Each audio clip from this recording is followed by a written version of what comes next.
You're listening to the Joy of Champagne podcast, your guide to the world of sparkling wines. And now your host, Deniz Bayram.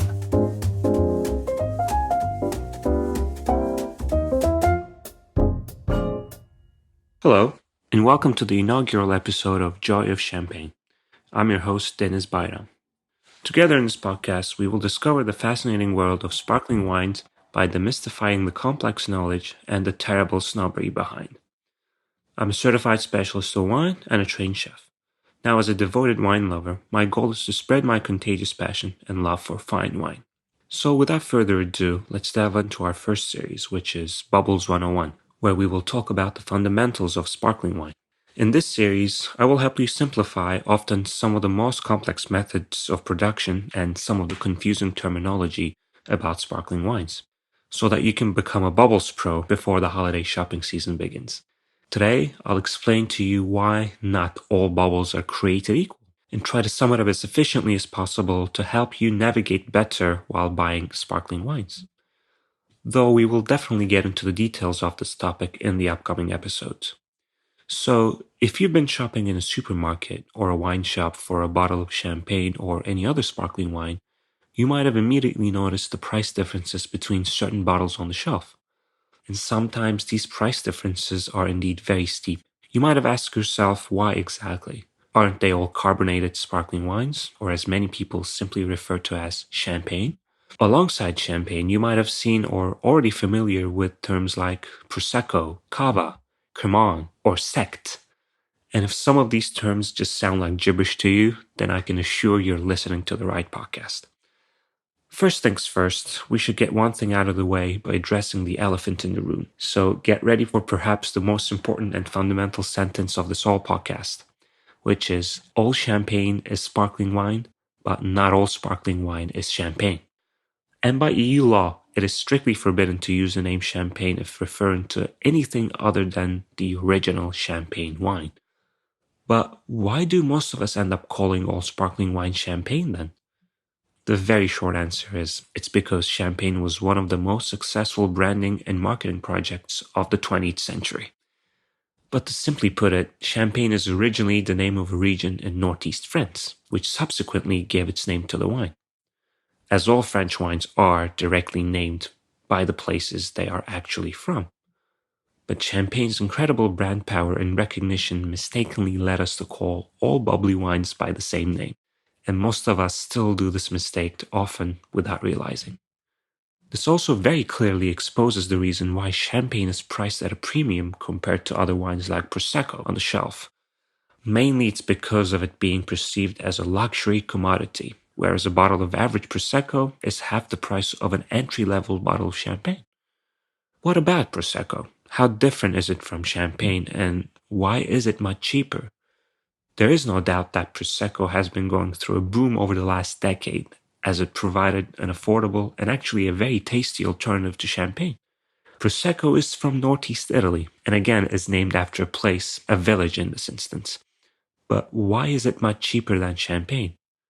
Yes, it certainly doesn't have the same level of name recognition and the brand power associated with being a luxury item. But are we paying just extra for the name recognition when we buy a bottle of champagne compared to over a bottle of Prosecco? That's not the only reason. We also pay for the labor and time-intensive method of making champagne, which is much different than how Prosecco is made. Making champagne involves a highly complex and very time-consuming way of production, simply referred to as the champagne method or traditional method. And this method can be and are used for other sparkling wines as well, but it was originally invented for champagne. Since this meticulous method takes time, the minimum legal amount of time all champagne must be aged is 12 months. Though this is the legal requirement, almost all champagne exceed this limit by at least an extra year. This is not the case for wines like Prosecco. Their method of production is basically a more primitive but faster and low-cost version of the champagne method, called the Charmat or the tank method, which in the end makes simpler and easier drinking wines compared to champagne. Although this definitely doesn't mean that it's an inferior method compared to champagne, but just a simpler and a faster method that's much better suitable for making wines in higher volumes, which explains why Prosecco is a much more pocket-friendly alternative champagne, and indeed became very successful because it can be delicious. So it isn't really a comparison of quality, as they are made differently from each other and they are essentially different wines. But champagne's influence was so strong during the past centuries, some countries were inspired to make the same style of wine with their own grapes. In came Spain with cava. They embraced the same champagne method of making sparkling wine and named it cava, from the French word cave, meaning cellar. It's a wine almost exclusively produced in and around the region of Penedès in the outskirts of Barcelona. Although it's made with the champagne method, cava rarely fetches the price of a bottle of champagne, because it doesn't have the luxury brand association, and frankly, the cost of making this wine is significantly lower in the Spanish countryside compared to the premium value of land and grapes in Champagne. Sadly though, cava gained a reputation for being one of the inferior and cheapest sparkling wines because back in the day, a few conglomerates dominated the store shelves with less than perfect wines. And one of the usual suspects was a particularly matte, black-colored bottle named Black Ribbon. So let's jump into Cremant, which is a great alternative if you definitely want to buy a bottle of French sparkling wine, but just don't want to pay the extra buck for champagne. Cremant is very simply the name that is given to all champagne method sparkling wines that are made outside of the region of Champagne. For example, there are Cremant de Bourgogne from Burgundy, Cremant de Bordeaux, or Cremant d'Alsace.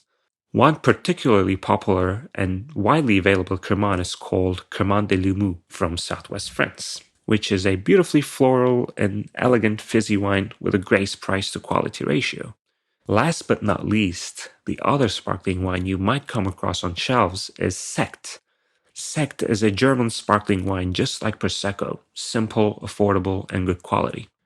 In fact, it is the national sparkling wine of Germany, so much so that it's actually not very common to find one abroad, despite it being quite simple and affordable, because almost all Sekt is drunk by Germans, leaving a tiny amount for the export market. But there are some out there, and if you see it, grab a bottle confidently, as it's always a great value for money, at least as Prosecco. Germans probably wouldn't love it so much otherwise. You can find all of these wines at most well-stocked supermarkets and wine shops in the UK, Europe, and to an extent in the US as well. So, since you know what these sparkling wines are, do get out there and try them with a fresh perspective to see how they all taste a bit different too, as we'll take a deeper dive into the world of sparkling wines in the upcoming weeks. Thank you for listening, and until next time, stay bubbly.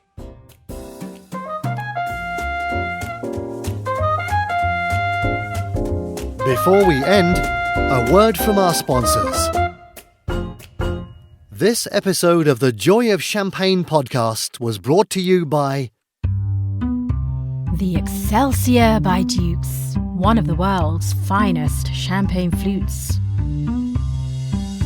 10.7 inches tall with a 10-ounce capacity. Handcrafted and mouth-blown, lead-free crystal glass. Find out more at clubdukes.co. That's spelled clubdux.co. Because there are some things man can make better than any machine.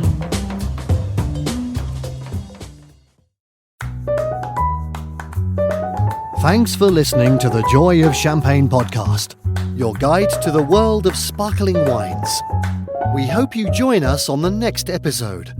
In the meantime, feel free to visit us at joyofchampagne.com or drop us an email at hello@joyofchampagne.com.